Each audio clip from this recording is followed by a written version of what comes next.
தர்மினா talkies நேயர்களுக்கு வணக்கம். இந்த நேர்காணலில் நாம் சந்திக்கிருப்பவர் முன்னாள் சட்டமன்ற உறுப்பினர், மூத்த திரைக்கலைஞர் திரு எஸ்.வி. சேகர் அவர்கள். வணக்கம். வணக்கம் பாலாஜி. திமுகவினுடைய முப்பெரும் விழால மக்கள் கூட்டம் அந்த அளவுக்கு இல்ல. ஆனா தாவேக்கா அளவுக்கு மக்கள் தன்னெழுச்சியாக வந்தது போல முப்பெரும் விழாக்கு வரலையே அப்படின்னு பலருமே விமர்சனம் பண்றாங்க. 26ல தாவேக்காக்கு ஓட்டு ஜாஸ்தியா திமுகவுக்கு ஓட்டு ஜாஸ்தியான்னு பாருங்க. ஓகே, பூத்து கண்ட்ரோல் யார்கிட்ட இருக்கு? திமுக கிட்ட தான் இருக்கு. ஃபர்ஸ்ட் அதை தெரிஞ்சுக்கணும். ஓகே, வெறும் அவங்க கூட்டத்தை கூடுறதுக்காக இந்த நிகழ்ச்சி நடத்தல. அதுல இந்த ஸ்ட்ராங் கேடர்ஸ் இருக்காங்க, எல்லா கட்சியிலையும் இருக்காங்க. தினசரி ரோடுக்கு வந்து போராடுறவங்க இருக்கான், தினசரி கட்சி ஆஃபீஸ்க்கு வந்து போராடுறவங்க இருக்கான். பிரச்சனைனா அன்னைக்கு நான் வரேன்னு சொல்லி கேரண்டி பண்ணி கொடுக்குறவங்க இருக்காங்க. ஒரு தடவை ஒரு செருப்பு தைக்கிறவர் ஒருத்தர், நான் சொல்றது 20 வருஷம் முன்னாடி நான் சொல்ற வார்த்தை நல்லா கவனிங்க. அவர்கிட்ட கேட்குறேன், என்னப்பா யாருக்கு ஓட்டு போடுவேன்? 20 வருஷம் இருக்காது, மேலேயே 30 வருஷம் இருக்கும். ஏன்னா நானே 2006, இப்போ 26 வருத்தனா 20 வருஷம் ஆயிடுச்சு.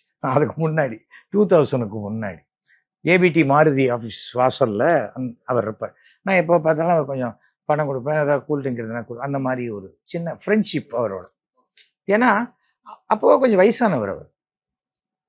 இத்தனை வயசாகியும் இந்த நாள் உழைக்கிறானே, எவ்வளோ பெரிய விஷயம். எனக்கு அப்படி தான் நான் அப்ரிஷியேட் பண்ணுவேன். நான் உழைப்புக்கும் திறமைக்கும் தான் முக்கியத்துவம் கொடுப்பேன். இந்த ஜாதிக்கெல்லாம் நான் முக்கியத்துவம் கொடுக்க மாட்டேன். இவன் ஜாதிக்காரன் பற்றியா, சும்மா உட்கார்ந்த கூட இப்படி உட்காந்துக்காம பற்றியெல்லாம் நான் சொல்ல மாட்டேன். சோம்பேறி அப்படி தான் திட்டுவேன். என் குணம் அது. ஏன்னா நான் சின்ன வயசுல வளர்ந்தது என் பின்னாடி இருக்கிற ஸ்லம் இதில் இருக்கிற பசங்க, பக்ரி, ஜானு, பீட்ரு, இப்படி வளர்ந்த பையன். எங்கள் பக்கத்து வீட்டுக்கார பசங்க பையனோட எனக்கு சண்டை வரும்போது அவங்க வரும், என்ன ஐயர் வீட்டு பையனை கலாக்கிற நீ அப்படின்னு எனக்கு சாதகமாக சண்டைக்கு வரவங்க அவங்க. இன்னைக்கு நான் அதை மெயின்டைன் பண்ணுறேன். அதில் அப்பா என்னை வளர்த்த விதம். நான் ஹிந்து தான், பிராமின் தான், ஆனால் எல்லாத்தையும் அந்த டேக்லைனை விட நான் இந்தியன், தமிழன், அதைத்தான் நான் விரும்புவேன். நான் பிராமின்னு சொன்னால் நான் அக்ரகாரத்துலேயே இருந்துட்டு போகிறேன். நான் இதுக்கு இங்கே வரணும். நம்ம எதை எந்த இடத்துல எடுத்துக்கணும் தெரியணும். என்னுடைய பிராமின் சடங்கு எல்லாம் நான் என் வீட்டுக்குள்ளே வச்சுப்பேன். என் பூஜை ரூமுக்குள்ளே நான் 1000 பண்ணுவேன். அதை எய்த்து வீட்டில் போய் அவங்க பூஜை ரூமுக்குள்ளே இந்த மாதிரி பண்ணுன்னு நான் சொல்லக்கூடிய எனக்கு ரைட்ஸ் கிடையாது. ஆனால் நாம் தேவையில்லாத எல்லாத்துலேயும் மூக்க நுழைக்கிறதுனால தான் பல பிரச்சனை. அந்த மாதிரி அப்போ அவர்கிட்ட கேட்குறேன், யாருக்கு ஓட்டு போடுவ அப்படின்னு கேட்குறேன். அப்போ அவர் சொல்கிறாரு, அண்ணா யாருக்கு ஓட்டு போடுவீங்க அப்படின்னு கேட்குறேன். அவர் சொல்கிறாரு, என்ன கேள்வி, கலைஞருக்கு தான். நாங்கள் அவர் மேலே தான் நிறையா குற்றச்சாட்டுலாம் சொல்கிறாங்களே. தபார், எங்கள் அப்பன் திருடன் தான், அதுக்காக அப்பன் இல்லாத போயிடுவேனா? போ, இதான் பதில் சார். அந்த ஆள் சாகிற வரைக்கும் அந்த திமுக ஓட்டு மாறாது சார். அவர் சொன்ன உதாரணம் வேணா கொஞ்சம் ஒரு இதுவாக இருக்கலாம், ஆனால் என்ன சொல்கிறான், அவர் என் அப்பா. இப்போ நீங்களே பாருங்க, ஒரு ஜெயிலுக்கு சப் ஜெயில் எங்கேயாவது போய் நில்லுங்க, போய் நிற்கும் போது போலீஸ்காரர் ஒரு திருடனை போடுவார், 411 கூட்டு வாப்பா அப்படிம்பார். ஆனால் அந்த 411 பார்க்கணுன்னு வர அவன் மனைவியோ மகனோ, அப்பா நல்லா இருக்கீங்களா, என்னங்க ஒழுங்காக சாப்பிட்றீங்களா, அதானே கேட்பாங்க. என்ன 411 நல்லா இருக்கிறியான்னா கேட்பாங்க.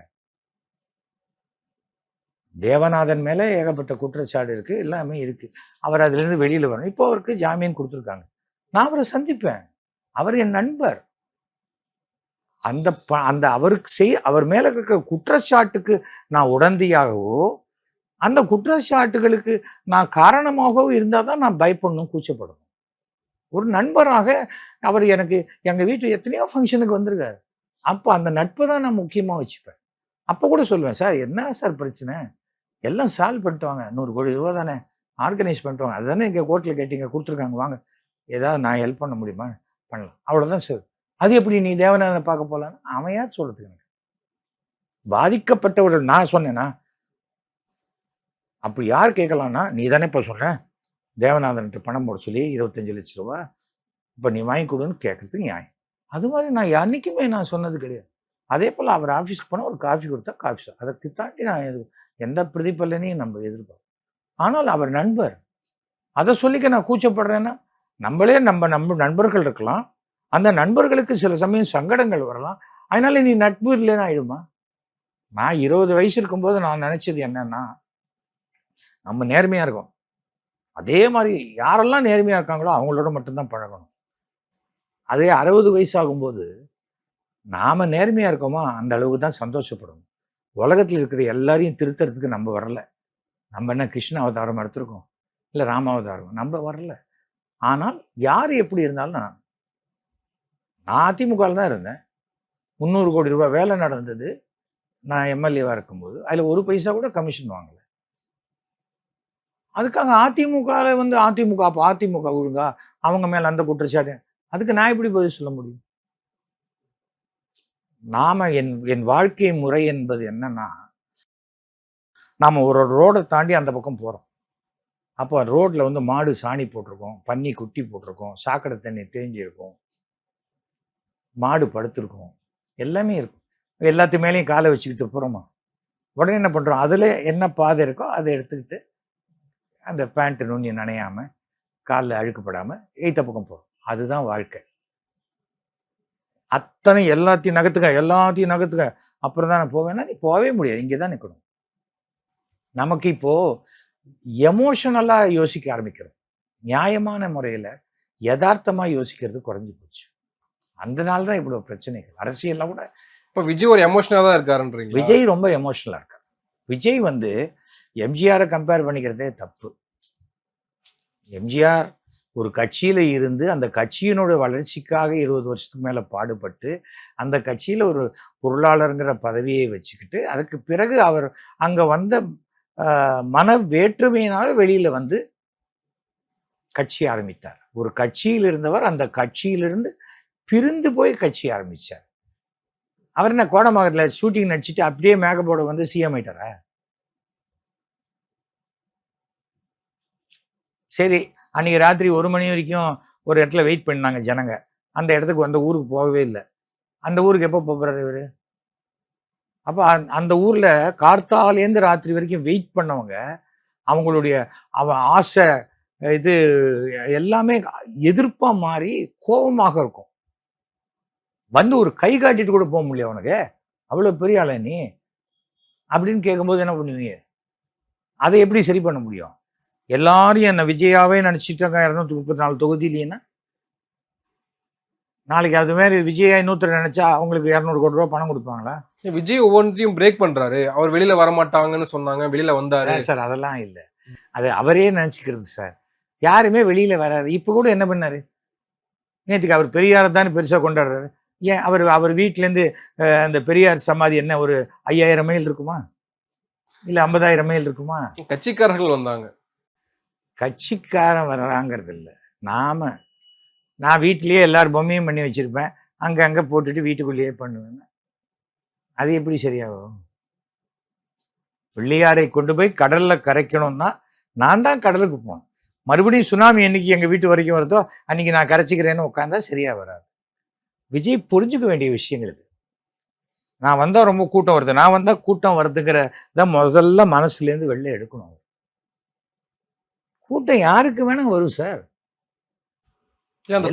ஓட்டா மாறாதா? மாறவே மாறாது, வாய்ப்பே கிடையாது. நான் மீட்டிங் பேசுவேன் சார், ஏடிஎம்கேல இருந்தபோது மீட்டிங் பேசி முடிச்சுட்டு ரயில்வே ஸ்டேஷன் போகும்போது சொல்லார், நல்லா சோக்கா பேசுகிறம்மா நீ அண்ணா. நான் உங்கள் கட்சி கிடையாது, நான் டிஎம்கே. என்னதான் பேசுகிறேன்னு பார்த்தேன், ஆனால் நீ கொஞ்சம் யதார்த்தமாக பேசுகிற, ஆனால் நான் டிஎம்கே தான் அப்படின்ட்டு போ. அப்போது அவங்க வந்த அத்தனை பேரும் ஏடிஎம்கேக்காரங்க. அவங்களுக்கு இல்லை, அங்கே பஸ்ஸுக்கு வரவங்க நிற்பாங்க, டிஃபன் சாப்பிடும்போது ஸ்பீக்கரில் கேட்குறவங்க எல்லாரும் நம்ம ஆளுன்னு நாம் நினச்சிக்க கூடாது. இல்லை, குழந்தைகள்ல இருந்து இளைஞர்கள் எல்லாமே வந்து விஜய் பக்கம் இருக்கிறாங்க, எல்லாம் இருக்காங்க. ஆனால் ஒருத்தனுக்கும் ஓட்டு கிடையாது. நான் கூட 500 குழந்தைய கொண்டுருவேன், எனக்கு 500 ஓட்டு இருக்கா? என்னங்க குழந்தைத்தனமாக பேச்சா இருக்குது. குழந்தைங்கள்லேருந்து எப்படி இருக்கும் சொல்லுங்கள்? என்னுடைய ஆடியன்ஸு வந்து நான் வந்து ஜீன்ஸ் படம் நடிக்கும்போது பார்த்தா, இப்போ லேட்டஸ்ட் என்னுடைய ஆடியன்ஸ் பார்த்தா என் பேரனுடைய கிளாஸ்மேட்ஸ் ஏன்னா அந்த அவங்க வந்து அவங்களுக்கு அந்த சீன் பிடிச்சிருக்கு. அதுக்காக உடனே 7 வயசு குழந்தைங்க அத்தனை பேரையும் ஆடியன்ஸ் வச்சுக்கிட்டு என்ன பண்ண போறீங்க? குழந்தைகளே அப்பா அம்மா கிட்ட நான் என்ன கேக்குறாங்க. பால்வாடியா நடத்த போறேன் அவங்கள வச்சுக்கிட்டு? குழந்தைகளே அப்பா அம்மா கிட்ட கேக்குறாங்க, நீங்க விஜய்க்கு தான் ஓட்டு போடணும்னு சொல்றாங்க. ஒரு நல்லா தெரிஞ்சுக்காங்க, ஒரு வீட்டுல ஓட்டு போடும்போது ஒரு குடும்பமே ஒரு கட்சியினால் பெனிஃபிட் ஆயிருக்கு. கலைஞர்னால இன்னைக்கு பெனிஃபிட் ஆன பல லட்சக்கணக்கான குடும்பம் இருக்கு. முதல் தலைமுறை படிப்பு, அப்புறம் அவங்களுக்கு படிப்பு செலவு, அவங்களுக்கு இலவச ஹாஸ்டல். இப்போ எடுத்துக்கங்க, பஸ் வசதி, சாப்பாடு. இப்போ பெற்றோர்களை அந்த குழந்தைங்களுக்கு நான் படிக்க வைக்கிறேன்னு சொல்லி யார் சொல்லுவாங்க? எந்த கவர்மெண்ட் சொல்லிருக்காருல்ல? இது என்ன திட்டமா? இது பிரிட்ஜ் கட்டுறேன், அதில் நான் 10% எடுத்துக்கிறேங்க, அதெல்லாம் கிடையாது. பண்றேங்க அதில். அந்த மாதிரி நீ பண்ணின பிறகு பேசலாம். இல்லை இதை விட சிறப்பான திட்டம் நான் வச்சிருக்கேன்னு சொல்லலாம். நான் எதுவும் பண்ண மாட்டேன், நான் எதுவும் கொடுக்க மாட்டேன், ஆனால் கொடுக்குறவனையும் சொல்லிட்டே இருப்பேன்னா அது எப்படி? ரசிக்க மாட்டாங்க. தவிர வந்து இன்றைய உண்மையான நிலவரம் உலக அளவில் ஊழல் என்பது ஒரு பெரிய விஷயமே கிடையாது. எனக்கு ஒரு காரியம் ஆகணும்னா நான் 1000 ரூபாய் இல்லை 10,000 ரூபாய் கொடுத்தாவது செஞ்சுட்டு போவேன். அப்ப நான் அதை அன்பளிப்புன்னு சொல்லுவேன். பா, நல்ல எம்எல்ஏயா, ஒரு துட்டு கொடுத்தா டக்குன்னு பண்ணி கொடுத்துட்டாரு பத்தியா அப்படிமா. அதுவே காசு இல்லைவா, என்ன அநியாயம் பாரியா, என்னப்பா இவன் ஓட்டு போட்டு தேர்ந்தெடுத்துக்கிறோம், என்னது இது காசு கேட்குறான் நம்ம கையிலையே. அப்ப நீயும் காசு வாங்குறல்ல தேர்தலில் ஓட்டு போடும்போது. இந்த ஐடியாலஜி, இந்த புண்ணாக்கு, இது இந்த வெள்ளையா இருக்கிறவன் பொய் சொல்ல மாட்டான், இந்த இந்த மாதிரி நினைக்கிறவன் அவன் ஓட்டு பூத்துக்கு வரத்துக்குள்ள மற்றவங்க ஓட்டு போட்டு போயிடுவான். இதான் யதார்த்தம். யதார்த்தத்தை புரிஞ்சுக்கணும். நீ யாரை வேணா எதிர்க்கலாம். இந்த சினிமாவா இது? ஒரு விரலால யானையை அப்படியே பின்னாடி வைக்கிறது, அப்படின்னா 2 விரலால ரயிலே பின்னாடி போகும். அதெல்லாம் ஏஐ இருந்தா பண்ணும். இங்கே ஓட்டுலலாம் ஏஐ எல்லாம் வேலை செய்யாது. நம்ம ஜனங்க போய் ஓட்டு குத்தோம். காலங்காத்தால யார் 6 மணிக்கு போய் ஓட்டு போடுறாங்க. தாவேக்காவை கடுமையாக இப்போது சீமான் அவர்கள் விமர்சனம் பண்ணிட்டே இருக்காரு. குறிப்பா விஜய் குறித்து நிறைய தாக்குதல் நடத்திக்கிட்டே இருக்காரு. அது இங்க திமுக அதிமுகவை கடந்து இன்னைக்கு தாவேக்கா எதிர்ப்பு தான் பிரதானமாக சீமான் கையாளுறாரு அப்படின்னு சொல்லப்படுது. நீங்க எப்படி அதை பார்க்குறீங்க? சீமான் தம்பி எனக்கு நல்லா ரொம்ப வருஷமா தெரியும். சீமான் எந்த அளவுலையும் பார்த்தா விஜய்க்கு ஈக்குவலான நடிகர், பிரபலமான நடிகர் கிடையாது ஃபர்ஸ்ட். ஓகேயா? அண்டு அவர் வந்து ஒரு எதிர்பார்ப்போடு இருந்தார். நாமும் தனியாக நிற்கிறோம், அவரும் தனியாக, நம்ம 2 பேரும் ஒன்றுன்னு அவரே நினச்சிக்கினார். தன்னை வந்து விஜய்க்கு ஈக்குவலாக நினச்சிக்கிட்டு பண்ணார். விஜய் சேர்த்துக்க மாட்டேன்ட்டார், சேர்த்துக்கல. அதில் என்ன ஆயிடுச்சு, அது தவிர அடுத்தது கள நிலவரத்தை பார்க்கும் பொழுது திமுக எதிர்ப்பு ஓட்டுகள் அப்படிங்கிறத வாங்குறதுல 2 கட்சி தான் முனைப்பா இருக்கு. ஒன்று அதிமுக. திமுகவை ஏதாவது சொல்லி திமுக பண்ணுறதெல்லாம் தப்பு தப்புன்னு சொல்லி, எனக்கு டென்னிஸில் 2 விதமான கேம் இருக்கும். ஒன்று நம்ம சர்வீஸ் போட்டு பாயிண்ட் எடுக்கிறது, இன்னொன்று எதிராளி தப்பு பண்ணி பாயிண்ட் எடுக்கிறது. இப்போ திமுக சர்வீஸ் போட்டு பாயிண்ட் எடுக்கிறதுல இருக்காங்க. இந்த பாக்கி பேர் இவங்க ஏதாவது தப்பு பண்ணால் அந்த தப்பை வச்சு நமக்கு பாயிண்ட் கிடைக்காதா அப்படின்னு பார்க்குற ஒரு இடத்துல இருக்காங்க. அந்த மாதிரி அந்த எதிர்ப்பு ஓட்டுக்கள், அதே எதிர்ப்பு ஸ்டாண்டை தான் விஜய் எடுத்துட்டார். எடுத்த உடனே இப்போ எங்கே ஒரு எதிர்ப்பு ஓட்டு பிரியும் போது பார்த்தா இவங்க 2 பேரோட விஜய் பாப்புலர். இந்த பழசா இருக்கிற இந்த 2 பேருக்கு போடுறதுக்கு விஜய்க்கு போடலான்னு தோணிடுச்சுன்னு சொன்னால், அந்த நீங்கள் சொன்னீங்களே குழந்தைங்க, இளைஞர்கள், அந்த ஓட்டெல்லாம் விஜய்க்கு போயிடும். அப்போ என்ன ஆகும், சீமானுடைய ஓட்டு வங்கி கண்டிப்பாக அடிபடும் இந்த தேர்தலில். இந்த தேர்தலில் சீமான் சட்டமன்றத்துக்குள்ளே போகலைன்னா அவருக்கு அரசியல் எதிர்காலமே அவருக்கு ஒரு கேள்விக்குறியாயிடும். எத்தனை வருஷம் இப்படியே சும்மா கத்திக்கிட்டே இருக்க முடியும் சொல்லு? அவருக்கு சப்போர்ட் இருக்கு, வேற விதத்தில் நான் பார்த்துக்கிறேன், பேக்கப் பண்ணுறேங்கிறதெல்லாம் இருக்கு. ஆனால் அதிகாரங்கிறது வேற யாரும் உனக்கு பதிலாக நான் அதிகாரம் பண்ணிக்கிறேன் அதெல்லாம் சொல்ல முடியாது. அதே தான் அதிமுகவும். அது வரும்போது அந்த அந்த ஓட்டு தான் அவர் மேக்சிமம் எடுப்பார்.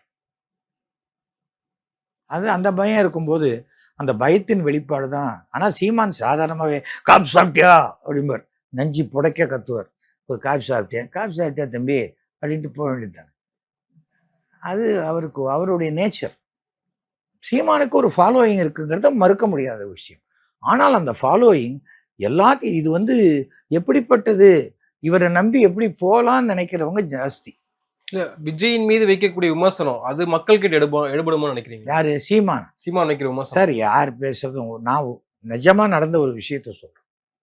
2004 எலெக்ஷன், தடா பெரியசாமி அவருக்கு இப்போ பிஜேபியில் சீட்டு கொடுக்குறாங்க. நான் தடா பெரியசாமிக்காக நான் பேச போகிறேன். விழுப்புரம் பக்கத்தில், அந்த பக்கம், அந்த சைடு, நெய்வேலி பக்கத்தில். இன்னும் 10 நிமிஷத்தில் ராமதாஸ் ஐயா வருவாங்க சார், அதுக்குள்ளே இங்கே முடிச்சிருங்க, அந்த பாயிண்ட் தான் வரும் பேச. ஓகே, நம்ம ஜீப்புக்கு முன்னாடி 1000 பேர். ராமதாஸ் அவர் வரப்போகிறாரு. அந்த வரப்போகிறதுக்கு முன்னாடி ஜீப் கண்ணில் படுது. அவர் ஒரு டிஸ்டன்ஸில் அங்கே பாயிண்டில் இது பண்ணியிருக்காங்க. அந்த சவுண்டு கேட்கல, பட் டிஸ்டன்ஸ் தெரியுது. அங்கே ஒரு 10 பேர் நிற்கிறாங்க. உடனே நம்ம ஆளுங்க பார்த்தியா எஸ்பிசிஐ சார் பார்த்தியா 1000 பேர் நிற்க. கட்சியில் இந்த எலெக்ஷனில் யார் ஜெயிச்சது? ராமதாஸ் ஐயா தான் ஜெயிச்சார். கூட்டம் வேற, ஓட்டு வேற. இப்போ கூட பாருங்க, அன்புமணி பண்ணிய மிகப்பெரிய தப்பு. வேற ஒரு கட்சியிலிருந்து வேற ஒரு தலைவரை எதிர்த்திருந்தா பிரச்சனை இல்லை. சொந்த அப்பாவை எதிர்ப்பதை, அந்த பாமக என்பது, பாமகங்கிறது பேரா இருக்கலாம், ஆனால் அந்த இனம், அவங்க அந்த பெற்றோர்கள், அதை அந்த குடும்பத்தில் இருக்கிறவங்க அதை யாரும் லைக் பண்ண மாட்டாங்க. இந்த அன்புமணிங்கிறதுக்கு ஒரு அடையாளம் கொடுத்தவரே அவர் தானே ஐயா. அவரை போய் எதிர்க்கலாமா? பெத்த அப்பாவை போய் எதிர்க்கலாமா? அப்படிங்கிறது தான் அன்புமணிக்கு எதிராக போகும். அதை அவர் புரிஞ்சுக்கணும். ஒரு தடவை எங்கள் அப்பா என்னை திட்டுறார். என் ஒய்ஃப் பார்த்துட்டே இருக்காங்க. அப்புறம் கேட்டாங்க, என்ன 50 வயசு ஆகுது உங்களுக்கு, உங்கள் அப்பா திட்டிட்டு இருக்காரு. நான் சொன்னேன், எங்கள் அப்பாவுக்கு அப்போ 80 வயசு ஆயிடுச்சேம்மா. ஒருவேளை எனக்கு எங்கள் அப்பாவோட வயசு ஜாஸ்தி ஆகும்போது அவர் திட்டினா திட்ட வேணாம்னு நான் சொல்கிறேன். என் வயசு தான், உங்களோட மாற்ற முடியாதுன்ட்டு போனேன். ஆனால் நான் என் தந்தை மேல் வைத்திருந்த மரியாதை இன்னைக்கும், எங்கள் அப்பாவுக்கு முன்னாடி நான் உட்கார்ந்தது கிடையாது. என்னை விட எங்கள் அப்பாவுக்கு பெருசாக தெரியும்னு நான் நினச்சது. அவருக்கு என்ன தெரியுமா, எனக்கு தான் அதிகமாக தெரியும்லாம் நான் நினச்சது கிடையாது. அந்த ஆலமரத்துலேருந்து வந்த விழுது தான் நான். விழுது கொஞ்சம் தடியாகலாம், அதனால ஆலமரத்தை விட நான் அதிகமாயிட்டேன்னு நினைக்கிறது சரியான விஷயம் கிடையாது. இன்றைக்கும் முதலமைச்சர் தலைவர் தான் சொல்லுவாங்க அப்பாவை. இன்னைக்கும் பர்சனலா பேசும்போது கூட தலைவர் தான் சொல்லுவார். இதோ உதயநிதி அப்பாட்ட பேசிட்டேன், தலைவர்கிட்ட பேசிட்டேன். அது ஒரு பாரம்பரியம், அது வேற ஸ்டைல். நீங்க அதெல்லாம் எடுத்துக்கிட்டு நீங்க அரசியல் பண்றதை விட்டுட்டு வேற எதையோ பார்த்து அரசியல் பண்ண எப்படி சரியாது? தேர்தலுக்கு முன்னாடி அண்ணாமலை தமிழகத்திலிருந்து அகற்றப்படுவார் பிஜேபியினால். அப்படி இல்லைன்னு சொன்னா அவங்களால இந்த சீட் ஷேரிங்லேருந்து எதில் கொண்டு வந்தாலும் அண்ணாமலை டிஸ்டர்ப் பண்ணி ஜெயிக்க விடாத பண்ணுவார். ஜெயிக்க விடாத ஏன் பண்ணுவார்னு சொன்னால், என்னை விட நயினார் நாகேந்திரன் திறமைசாலி இல்லை அப்படிங்கிறத நிரூபிக்கிறதுக்காக பிஜேபியை தோக்கடிப்பாரே தவிர, நான் உண்மையான தொண்டன் அதெல்லாம் அவருக்கு கிடையவே கிடையாது. அண்ணாமலை எனக்கு தெரிஞ்சு தனி கட்சி ஆரம்பிக்கணும். ஆரம்பிச்சாதான் எல்லார் சாபமும் அப்ப வேலை செய்யும். தேங்க்யூ பாலாஜி, ரொம்ப சந்தோஷம். தேங்க்யூ.